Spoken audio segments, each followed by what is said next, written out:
Today I am thinking about what so many others have on their minds: the sudden, tragic, and heartbreaking loss of a favorite friend, Matthew Perry. Let's walk down memory lane together. This is the Wishing You Well podcast, and I am your host, Maria Patrick. I appreciate you joining me today. I'm certain that a lot of people feel as I do after spending so much time with the cast of Friends over the past 30 years. The characters in the show and the actors and actresses who portrayed them feel like friends and family to us. They've made us laugh, they've made us cry, they kept us company when we were lonely, or perhaps they were a great reason to gather people together to watch along with you. Each of us can probably personally relate to one or more of the characters. For me, it was Monica Geller, the queen of organization and cooking. But it seems as if we could all relate to the witty, sarcastic, funny, and charming Chandler. Matthew Perry embodied that character so well and so perfectly over the course of 10 seasons, and he starred in every one of the 236 episodes. So many of the episodes are my favorite ones, and they've been replaying in my mind since this past Saturday. But today I'd like to share one of those with you all. It's the Pivot episode. If you are or were a fan of Friends, you probably remember this episode. And it's impossible to watch people hoisting sofas over their heads and carrying couches up flights of stairs without thinking of the pivot. Some people purposely volunteer to help their friends move just so they can repeatedly and loudly shout out the word pivot. For those of you who remember the episode, I know you are already chuckling to yourself. If the Friends phenomenon passed you over, then allow me to offer a brief synopsis of this fan favorite scene. The character of Ross enlists the help of two of the friends, Chandler and Rachel, to help him move a couch into his apartment. He even provides them with a sketch drawing in which he has mapped out his entire moving strategy. What he apparently forgot to calculate was exactly how the couch would be able to fit around and wrap around each flight of stairs. With Chandler handling the middle of the couch and Ross and Rachel lifting either end, the trio of best friends attempts to make the impossible happen. When they are unable to navigate the turns given the girth of the couch, Ross resorts to shouting out his solution to them, and his only bit of advice is to repeatedly shout very loudly, "Pivot! Pivot!" which he repeats 6 times. Matthew Perry, with his perfect comedic timing and his talent for physical comedy, is pinched between the couch and the stairwell, and he repeatedly and sarcastically responds to Ross in his usual way, "Shut up, shut up, shut up." When they are forced to give up their plan, Ross says, "I cannot believe that didn't work." To which Rachel says, "Yeah, and you had that sketch too." And this left Chandler saying, "What did you mean when you said pivot?"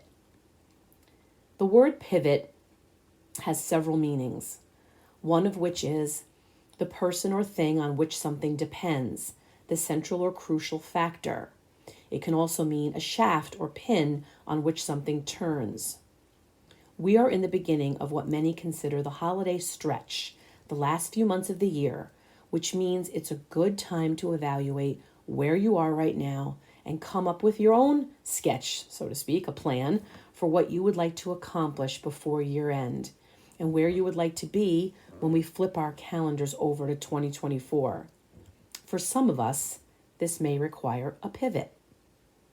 Have you ever heard the expression, the best predictor of future behavior is past behavior? I really, really, really dislike this phrase. I'm uncertain of its origin, but I would like to help put an end to its use. I often hear people saying things like, "I probably won't spend much time at the gym this winter because I didn't get there at all last winter." Or, "I'm not going to buy any fruits because I never end up eating them." Or, "I really didn't like that vegetable that I was forced to eat as a kid, and I'm sure I still dislike it." Each and every time we make a decision about the present and the future based upon something negative from the past, we are allowing the past behavior to dictate and control us and our lives. We need to look forward and press on and move past the limitations that precede us. Just because we don't have Ross shouting from the top of the couch that it is time to pivot doesn't mean we can't make that move on our own. What is it in your life that could benefit from a pivot? Is it your diet? Is it your exercise routine? Maybe it's the amount of water you drink each day. Perhaps it's the clutter in your home, the junk food in your pantry. You are the central and crucial factor that can make positive changes happen. If you have two good friends to support you, then you are as lucky as Ross Geller was in Friends. If not, you can just shout out pivot to yourself every once in a while. This brings us back to a favorite friend, Matthew Perry.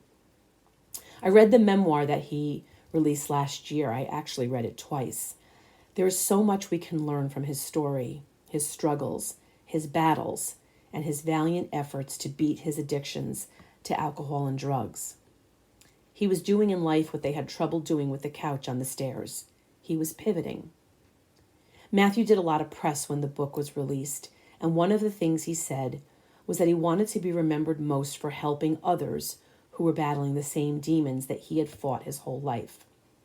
That while he was proud of his work on Friends and the many other roles he played, he wanted his legacy to be one of kindness, support, of lifting people up and helping others get sober. He said, "The best thing about me, bar none, is that if someone comes up to me and says, 'I can't stop drinking, will you help me?' I can say yes and follow up and do it. That's the best thing. When I die, I don't want Friends to be the first thing that's mentioned. I want that to be the first thing mentioned, and I'm going to live the rest of my life proving that." Matthew took his struggle and he used it to help others. And that, I think, is the best gift that anyone can give and the very best legacy a person can leave. In the pivot episode of Friends, Ross had no choice in the end but to saw his couch in half in order to get it up the stairs. We can do better than that. Let's reach out to our favorite friends to provide support to one another. Let's make our legacy like Matthew's, one of helping others when they need us the most. Matthew used to say, "If you have my number and you need help, call me." Well, I am saying those very same words today in honor and memory of a favorite friend. If you need help, reach out and I will be there for you. Thank you for tuning in today. I'm so very grateful for your time. And as always, and especially today, I am wishing you well.